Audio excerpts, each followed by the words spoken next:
राज्य मंडळाच्या शाळांमधील विद्यार्थ्यांना भाषा विषयाच्या अध्यापनात मनाचे श्लोक आणि भगवद्गीतेचा 12वा अध्याय पाठ करावा लागणार आहे। राज्य शैक्षणिक संशोधन आणि परिषदेने जाहीर केलेल्या अभ्यासक्रम आराखड्यात याबाबत सूचना केली आहे।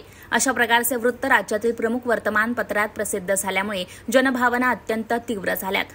मनुस्मृती या पुस्तकावर बंदी असताना विद्यार्थ्यांच्या नव्या अभ्यासक्रमात आराखड्यात मनुस्मृतीचा समावेश कसा करण्यात येत आहे, तेव्हा नवीन अभ्यासक्रमात मनुस्मृतीच्या श्लोकांचा समावेश करू नये ही भावना राज्य शासनास कळवावी असं निवेदन काँग्रेस पार्टीच्या वतीनं अमरावती जिल्हाधिकाऱ्यांना देण्यात आलेलं आहे। एकदा का या अभ्यासक्रमात समाविष्ट का करावी, जेणेकरून या देशातल्या नवीन तरुण पिढीला मनुस्मृती किती काळाकुट्ट तिचा इतिहास आहे, मानवतेला स्त्रियांना किती प्रकारची नीच वागणूक देणाऱ्या त्या मनुस्मृतीमध्ये नमूद केलेलं आहे।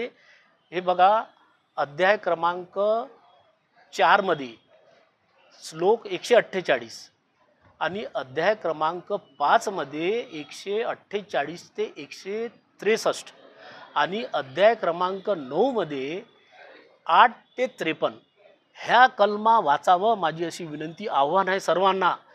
त्याच्यामध्ये महिलांबद्दल एवढ्या नीच प्रकारचा उल्लेख केला आहे। आम्ही त्याचा अभ्यास केला आणि अभ्यास केला म्हणूनच आम्ही हा विषय हाती घेतला। कलमासह मी इथे सांगायला तयार आहे, पण त्यांची भाषा ती एवढ्या खालच्या दर्जाची आहे की ते आम्ही या ठिकाणी का सांगत नाही। त्याचं कारण की आम्हाला शाहू फुले आंबेडकर छत्रपती शिवाजी महाराजांचं, भाऊसाहेब पंजाबराव देशमुखांचे संस्कार पाडणारे आम्ही असल्यामुळे ती भाषा या ठिकाणी आम्ही नमूद करू शकत नाही। माझं या प्रसंगी सर्वांना आव्हान आहे, मग तो कोणताही पक्ष का असो ना, ज्यांना ज्यांना शाहू फुले आंबेडकर विचार मान्य असेल त्यांनी येणाऱ्या होऊ घातलेल्या अभ्यासक्रमात मनुस्मृतीचा समावेश होऊ नये यासाठी सर्वांनी संघर्ष केला पाहिजे। धन्यवाद।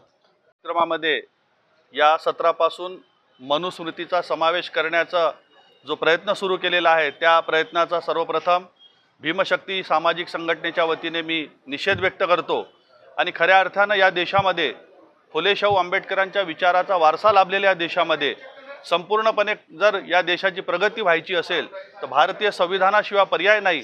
आणि म्हणून डॉक्टर बाबासाहेब आंबेडकरांनी 25 डिसेंबर 1927 रोजी महाड येथे त्या मनुस्मृतीचं दहन करून या देशाला विकासाकडे नेणारं भारतीय संविधान या देशाला समर्पित केलं।